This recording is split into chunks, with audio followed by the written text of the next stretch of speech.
Hello students, my name is Rohit Penuli and I am from ICT virtual classroom Dehradun. कैसे हैं आप सभी? मेरे ख्याल से बहुत अच्छे होंगे, फिट होंगे, फाइन होंगे। हम क्लास 8th साइंस कर रहे हैं, जिसके अंदर हम बात कर रहे हैं इंपॉर्टेंट क्वेश्चन सीरीज अलग अलग चैप्टर्स की। तो आज हम जो चैप्टर स्टार्ट करेंगे वो आपका चैप्टर है साउंड, है ना। साउंड से रिलेटेड क्वेश्चन हम समझने की कोशिश करेंगे, कैसे आपके एग्जाम्स में पूछे जाते हैं उनके बारे में बात करेंगे। तो उनको करने के लिए चलते हैं बच्चों स्मार्ट बोर्ड की तरफ। चैप्टर नंबर 13 साउंड ना, साउंड फिजिक्स का चैप्टर है आपके पास।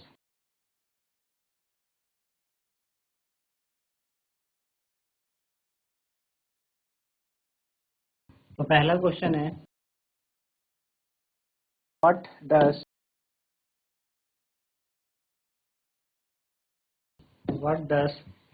Voice box what does voice box और larynx of human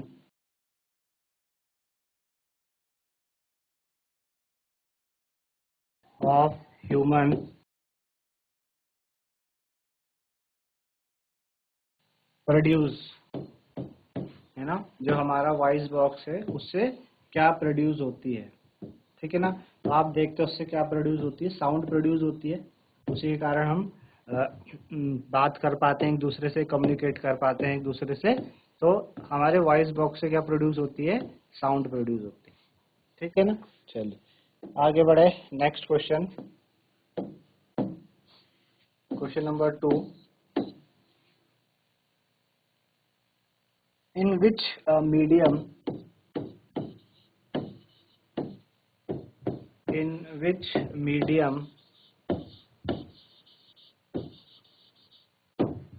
in which medium sound propagate maximum, sound propagate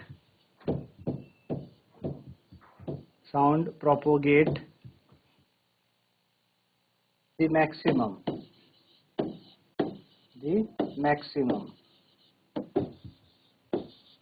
है ना।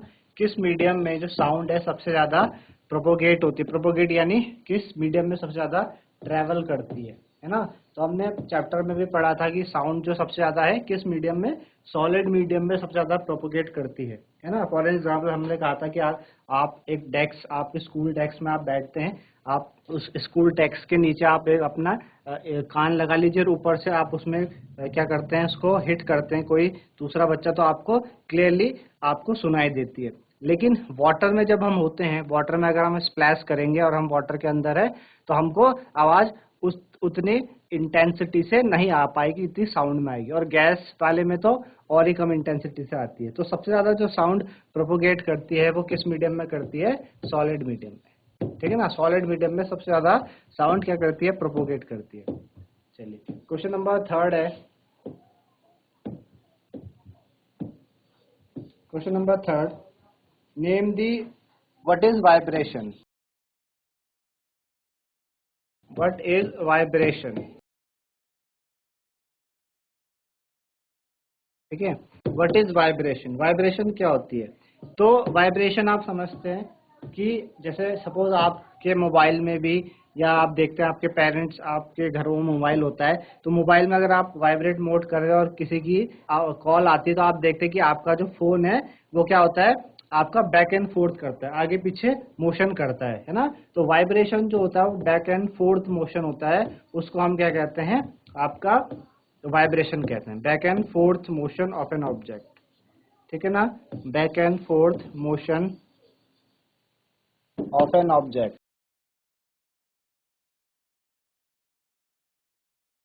ठीक है। जो बैक एंड फोर्थ मोशन होता है ऑब्जेक्ट का, उसको हम क्या कहते हैं, वाइब्रेशन कहते हैं, ठीक है ना। चलिए आगे बढ़े नेक्स्ट क्वेश्चन की तरफ। डू ऑल बॉडीज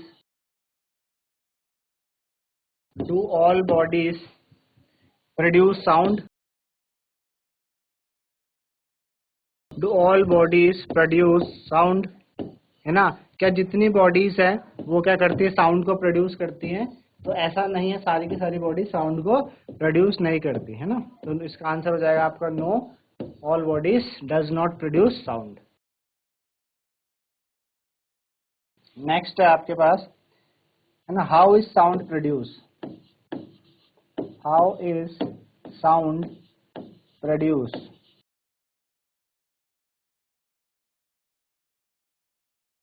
जो साउंड है वो कैसे प्रोड्यूस होती है ना, साउंड कैसे प्रोड्यूस होती है।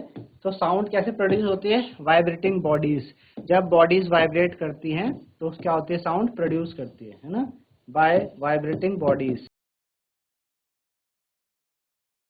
Vibrating bodies. जैसे आप देखते हैं, आप कोई गिटार है, गिटार में जो स्ट्रिंग्स होती हैं, आप उसको स्ट्रिंग्स को अगर आप छेड़ें तो वो क्या करती है, तब जाके उससे साउंड प्रोड्यूस होती है। ऐसे नहीं कि आपने गिटार रखा है, उससे अपना आप ही साउंड प्रोड्यूस हो रही, नहीं, आप उसकी जब स्ट्रिंग्स को छेड़ते हैं तो वो स्ट्रिंग्स क्या करती है, वाइब्रेट करती है, देन जाके साउंड प्रोड्यूस होती है। तो हर ऑब्जेक्ट में ऐसा ही होता है कि वाइब्रेटिंग बॉडी ही क्या करती है, साउंड को प्रोड्यूस करती है। ठीक है, अगला है name a musical instrument,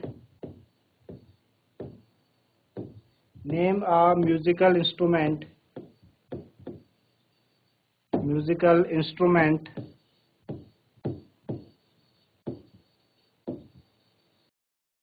name a musical instrument which produce sound,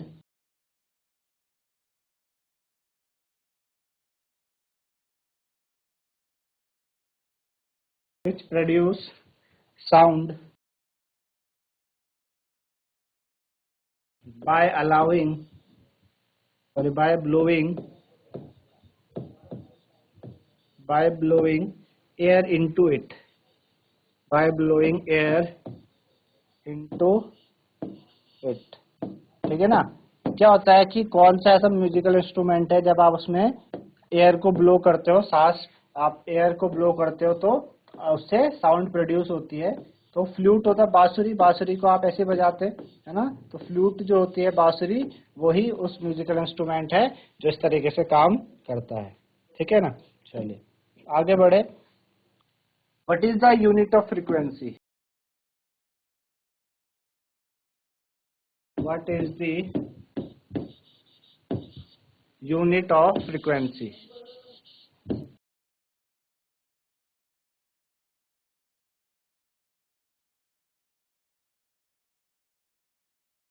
what is the unit of frequency, है ना, फ्रीक्वेंसी की यूनिट क्या होती है, तो हर्ट्स होती है। हम साउंड को किस यूनिट में क्या करते हैं, मेजर करते हैं, तो हर्ट्स में करते हैं, है ना, क्योंकि साउंड क्या है, फ्रीक्वेंसी के टर्म्स में यूज की जाती है। तो हम हर्ट्स में हम फ्रीक्वेंसी को बताते हैं कि इतने हर्ट्स की फ्रीक्वेंसी है, इतने हर्ट्स की फ्रीक्वेंसी है। ठीक है ना, चलिए नेक्स्ट इज है, what do you mean by amplitude, what do you mean by what do you mean by amplitude, amplitude। ठीक है ना, what do you mean by amplitude, amplitude से आप क्या समझते हैं, है ना। तो एम्पलीट्यूड क्या होता है कि जो वाइब्रेशन प्रोड्यूस करते हैं कोई भी वाइब्रेटिंग बॉडी, एक सेकंड में, एक सेकंड में जितने वाइब्रेशन प्रोड्यूस होते हैं उसे हम क्या कहते हैं, एम्पलीट्यूड कहते हैं। Vibration produced, vibration produced by vibrating body, vibration produced by vibrating bodies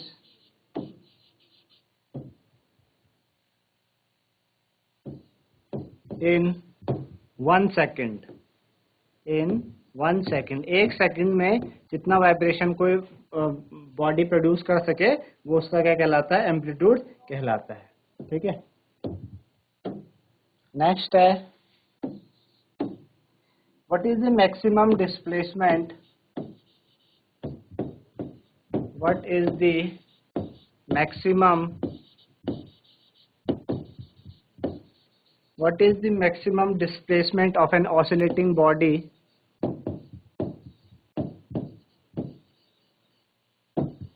what is the maximum displacement of an oscillating object, of an oscillating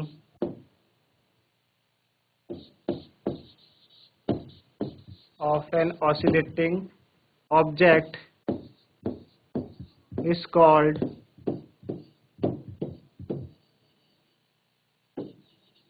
ठीक है, maximum displacement of an oscillating object is called, है ना। तो maximum displacement कोई भी oscillating body produce करती है उसे क्या कहते हैं, उसे हम एम्पलीट्यूड कहते हैं, एम्पलीट्यूड। ठीक है, चलिए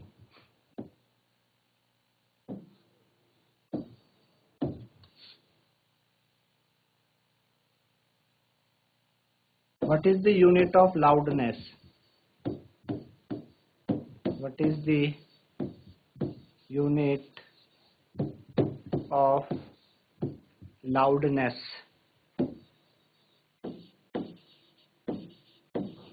लाउडनेस को हम किस में डिनोट करते हैं, तो लाउडनेस को डिनोट करने की जो यूनिट है वो है decibel,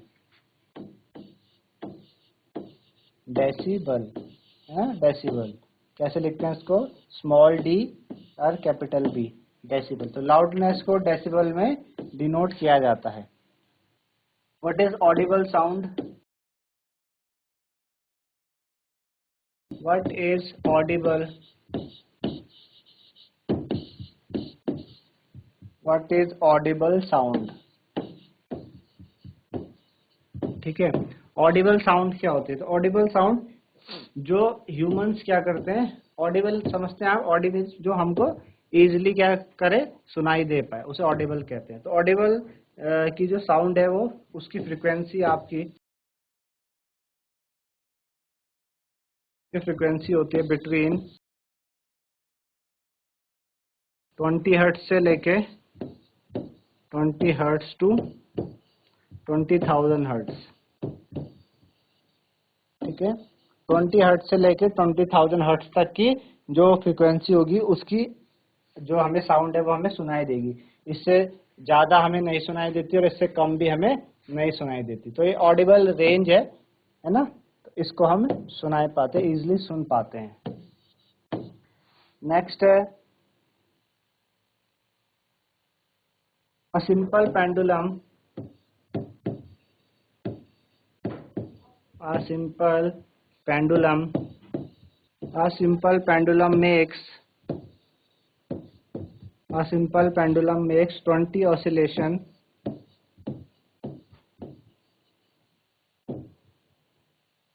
simple pendulum makes 20 oscillations in 40 seconds, in 40 seconds, है ना। एक सिंपल पेंडुलम क्या करता है, 20 ऑसिलेशन कर लेता है 40 सेकंड में। What is the time period,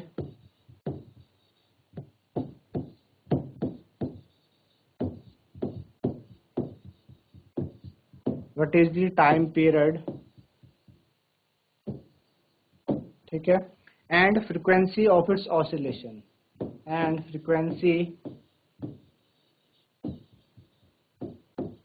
of its oscillation,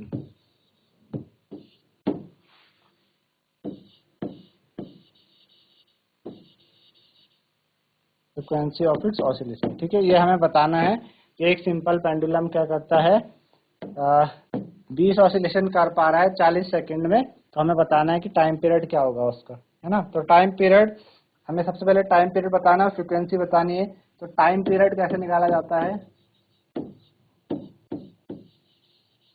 time period निकलता है कि कितना टाइम वो ले रहा है, ठीक है, upon number of oscillation, number of oscillation. ठीक है, तो कितना टाइम उसने लिया था, 40 सेकंड उसने लिया था, और कितने ऑसिलेशन कर रहा था वो, 20 ऑसिलेशन कर पा रहा था 40 सेकंड में। तो आपका क्या आ जाएगा, 2 सेकंड आ जाएगा टाइम पीरियड, यानी एक ऑसिलेशन को करने में उसको कितना समय लग रहा है, 2 सेकंड। एक ऑसिलेशन को 2 सेकंड में कर रहा है, तो 20 ऑसिलेशन को 40 सेकंड में करेगा। ठीक, अब हमें फ्रीक्वेंसी बतानी है। ठीक है, कि फ्रीक्वेंसी क्या है, तो फ्रीक्वेंसी कैसे निकलती है, number of oscillation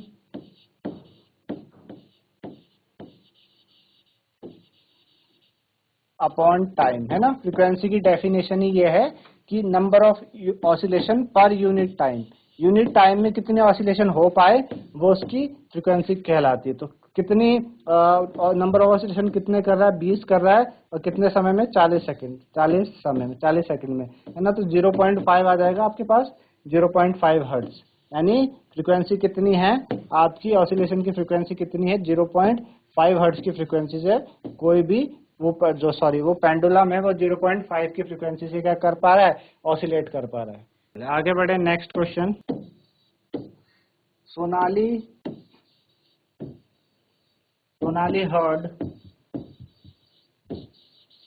heard sound of thunderbolt. Sonali heard sound of thunderbolt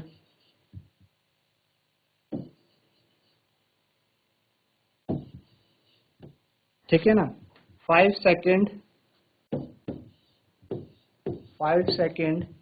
after she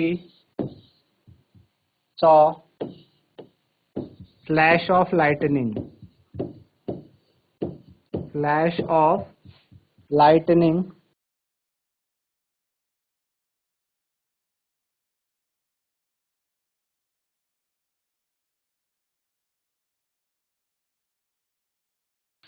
How far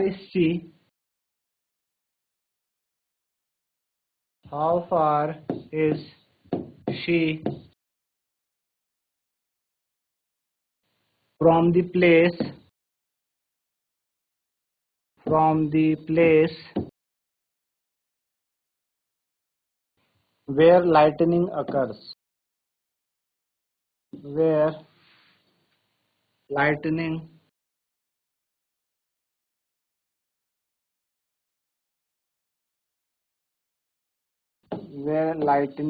occurs. ठीक है, और स्पीड ऑफ साउंड उन्होंने दे रखी है हमें,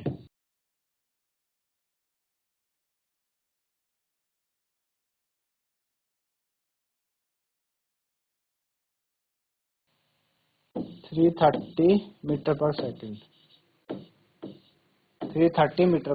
है ना। क्वेश्चन क्या है कि जो सोनाली है, सोनाली को थंडरबोल्ट की क्या होती है, आवाज सुनाई देती है 5 second after she saw flash of lightning, है ना। पहले उसको दिखता है कि पहले उसको आसमान में लाइट चमकते हुए दिखाई देती है, उसके 5 सेकेंड बाद उसे आवाज आती है, ठीक है ना। तो कह रहा है कि how far is she from the place where lightning occur, जहाँ पे लाइटनिंग हो रही है वो उस जगह से कितनी दूरी पे खड़ी है ना। जिस जगह पे वो है वहां से लाइटनिंग कितनी दूरी पे हो रही है, ठीक है ना। तो जो डिस्टेंस होगी सोनाली की from the place of lightning कैसे निकलेगी, हमें तो दूरी बतानी है, ठीक है ना। Distance of Sonali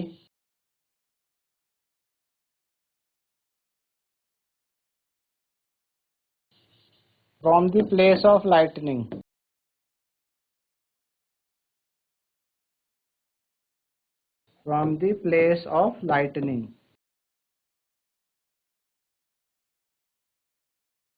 distance of Sonali from the place of lightning. तो कितनी स्पीड है साउंड की, 330, में डिस्टेंस क्या होता है, स्पीड इनटू टाइम होता है, ऑब्वियसली बात है। डिस्टेंस क्या होता है, स्पीड इनटू टाइम। तो डिस्टेंस क्या है, सॉरी स्पीड क्या है, 330 मीटर पर सेकंड, टाइम है 5 सेकंड, है ना। तो इसको कैलकुलेट करोगे आप, तो 5 3 जा 15, कैरी ओवर 1, 5 से 15 है 1 16, तो 1650 मीटर। तो जो सोनाली है वो जहाँ पे लाइटनिंग हो रही है उससे कितनी दूरी पे है, 1650 मीटर की दूरी पे उस जगह से वो है, ठीक है ना। आई बात समझ में आपको किस तरीके से किया गया है।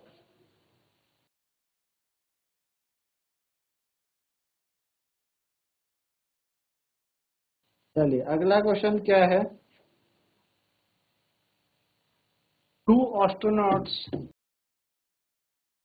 Two astronauts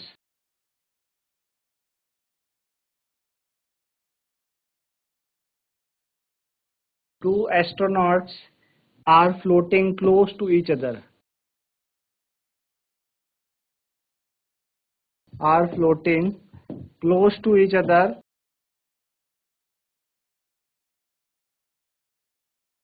in space. close to each other in space.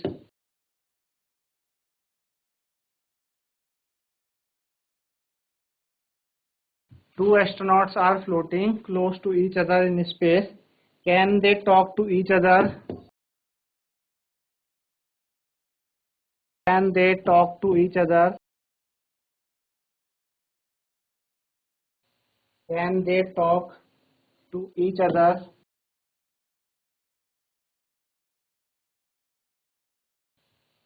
Without using any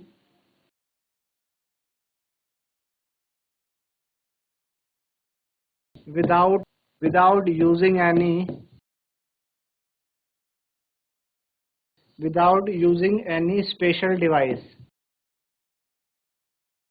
Without using any special device.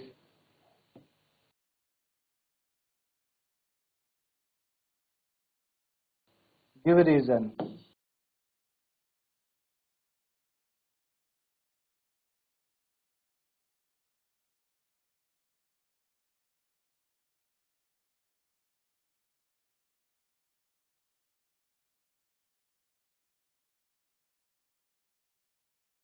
To astronauts are floating close to each other, है ना, स्पेस में दो एस्ट्रोनॉट्स आपस एक साथ मतलब क्लोजली क्या कर रहे हैं, फ्लोट कर रहे हैं।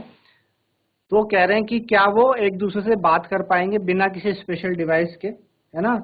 तो एक दूसरे से वो बिना किसी स्पेशल डिवाइस के बात नहीं कर सकते। पहली बात तो आंसर इज नो, नहीं कर सकते। क्यों? क्योंकि स्पेस में कोई एटमॉस्फेयर है ही नहीं। स्पेस में there is no atmosphere in space. और साउंड को ट्रेवल करने के लिए कोई मीडियम की आवश्यकता होती है ना, सॉलिड हो, गैस हो या लिक्विड हो, उसको ट्रेवल करने के लिए कोई मीडियम चाहिए होता है। अब वहाँ पे एटमॉस्फेयर ही नहीं है। जब कोई एटमॉस्फेयर ही नहीं तो कोई मीडियम भी प्रेजेंट नहीं होगा, तो वो बिना किसी स्पेशल डिवाइस के एक दूसरे से कम्युनिकेट नहीं कर पाएंगे, है ना। आंसर क्या हो जाएगा? No,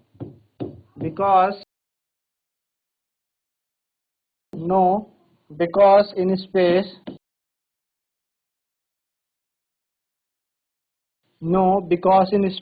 there is no atmosphere. There is no atmosphere.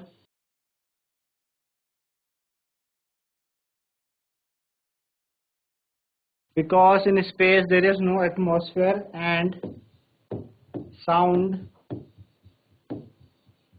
needs medium to travel.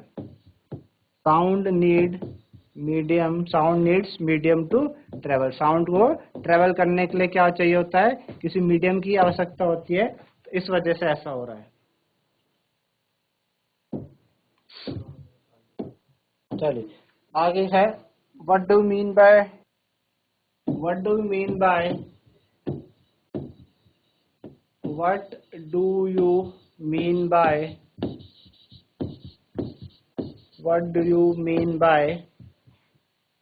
oscillatory motion? What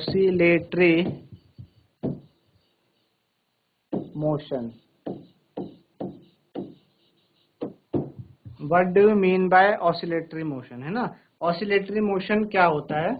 तो oscillatory motion क्या है कि आप देखते हैं जो पेंडुलम का मोशन, आप आपके घर में वॉल पे घड़ी लगी होगी पेंडुलम वाली, है ना, जो हर आर पे क्या करती है, आवाज भी करती है। और उसका जो पेंडुलम है वो क्या करता रहता है, मूव करता रहता है। तो उस पेंडुलम का जो मोशन है वो कैसे होता है? पेंडुलम इस तरीके से पेंडुलम है, ऐसा आपका, ये उसकी बॉब हो गई। तो आप देखते हैं कभी वो इधर जाता है, ठीक है ना, फिर वापस आता है यहाँ पर, फिर इधर जाता है ना, ऐसे वो चलता रहता है। इधर से इधर जाएगा, फिर इधर आएगा। इसको क्या बोलते हैं? To and fro motion.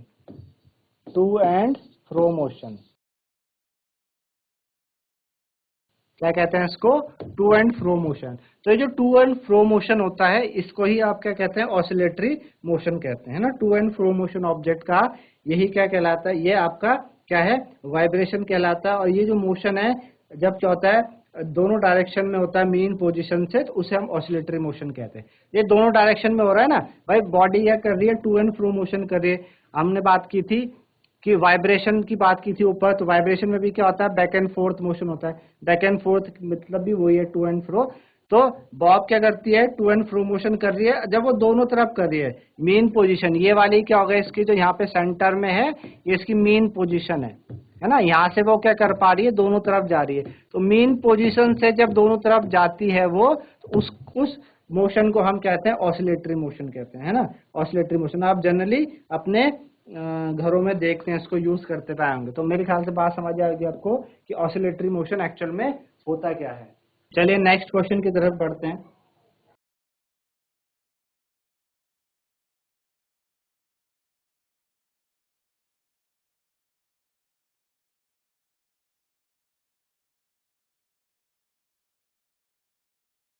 What are infrasonic sounds?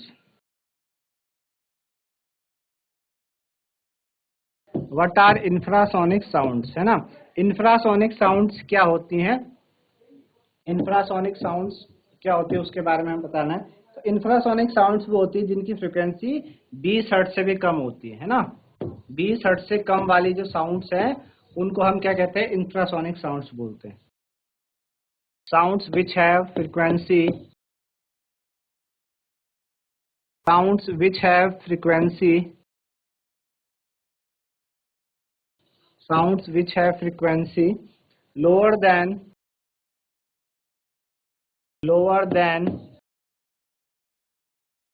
20 hertz, sounds which have frequency lower than 20 hertz are called infrasonic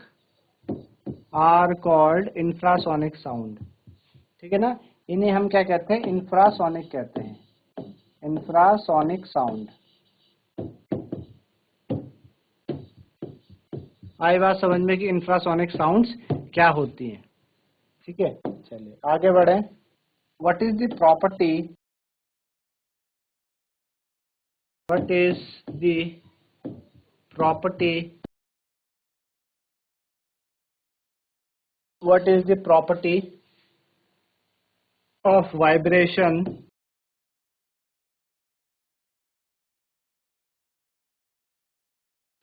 what is the property of vibration which determine what is the property of vibration which determines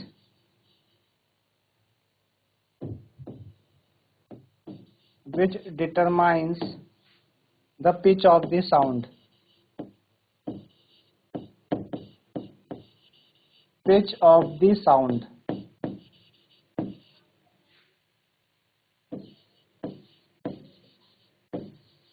है ना। what is the property of vibration which determines the pitch of the sound, है ना। क्या property होती है vibration की जो आपको जो आपकी पिच ऑफ द साउंड को बताती है ना। तो एक्चुअल में होता क्या है कि फ्रीक्वेंसी वो प्रॉपर्टी है जो डिटरमाइन करती है। इसने पूछा what is the property of vibration, है ना। वाइब्रेशन की क्या प्रॉपर्टी है जो साउंड की पिच को हमें बताती है। तो फ्रीक्वेंसी वो प्रॉपर्टी है जो साउंड की श्रिलनेस और पिच हमें बताती है। श्रिलनेस या पिच हम उसे कहते हैं। अगर फ्रीक्वेंसी साउंड की ज्यादा है तो हम कहेंगे कि साउंड की लोअर पिच है ना। फ्रीक्वेंसी ज्यादा होने पे पिच कम होती है और फ्रीक्वेंसी कम होने पे पिच ज्यादा हो जाती है। ठीक है ना। The frequency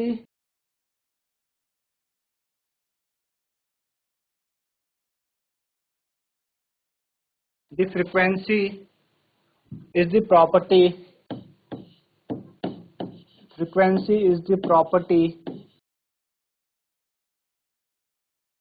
frequency is the property which determines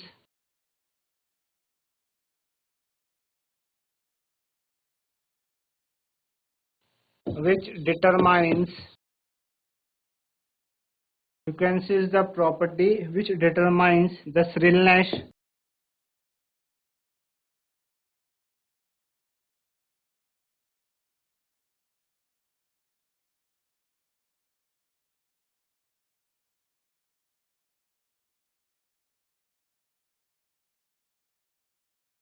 the frequency is the property which determines the shrillness or pitch of a sound or pitch of the sound।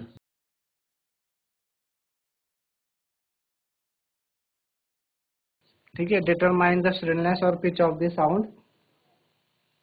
If the frequency is higher,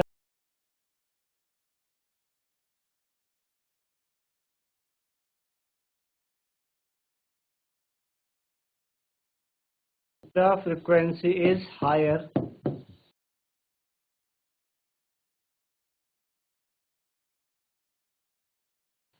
then we say that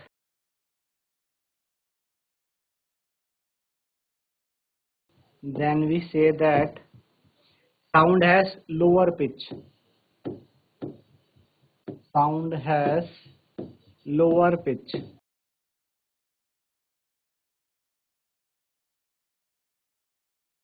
ठीक है, sound की क्या होगी, lower pitch होगी अगर frequency ज्यादा है।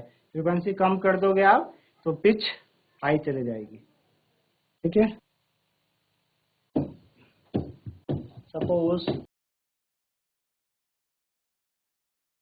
Suppose a bell is ringing in a vacuum.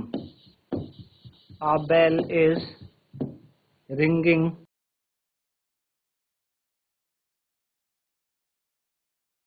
Suppose a bell is ringing in vacuum। ठीक है, हमने माना कि एक बेल है वैक्यूम में, क्या कर रही है, रिंग कर रही है। Will you able to hear the sound? Will you able to hear the sound? To hear the sound, है ना, क्या आपको आवाज आ पाएगी, है ना। तो हमने कई बार सुना है, कई बार पढ़ा कि जो साउंड है, साउंड को क्या चाहिए होता है, मीडियम चाहिए होता है ट्रैवल करने के लिए, प्रोपोगेट करने के लिए। अब आपने जब वैक्यूम क्रिएट कर दिया तो आपने मीडियम हटा दिया वहां से, है ना, क्योंकि साउंड वैक्यूम में ट्रैवल नहीं कर सकती, तो आपको बिल्कुल भी आवाज नहीं आ पाएगी। We will not be able to hear the sound. We will not be able to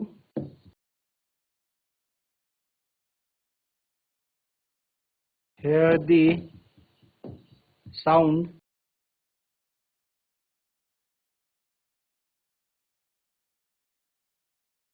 as sound does not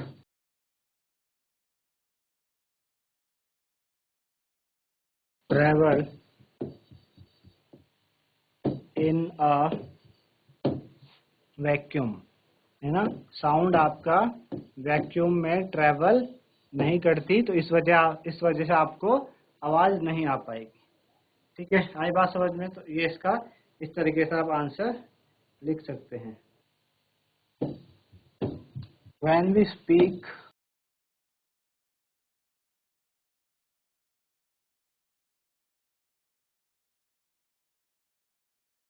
and hear, जब हम बोलते हैं या सुनते हैं, does any part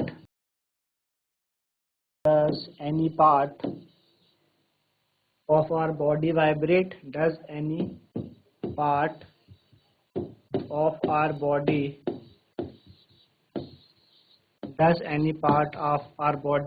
vibrate? Name them.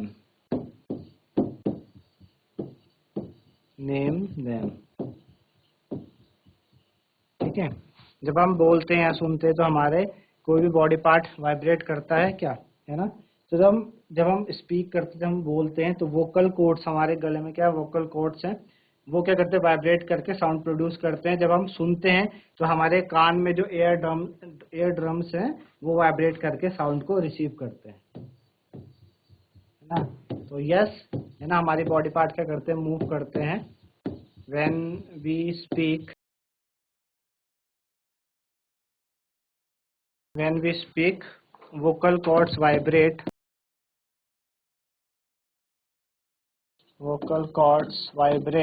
to produce sound,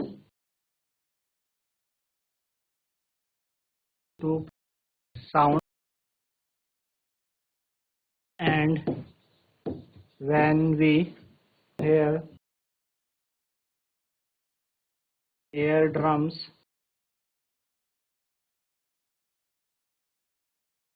vibrate to receive the sound wave. To receive the sound wave. ठीक है, तो ये इनके आंसर है। तो इस तरीके से बच्चों आपको साउंड चैप्टर से रिलेटेड क्वेश्चन समझ में आएंगे आज। ठीक है ना, तो आज के लिए इतना ही था। धन्यवाद। Have a nice day.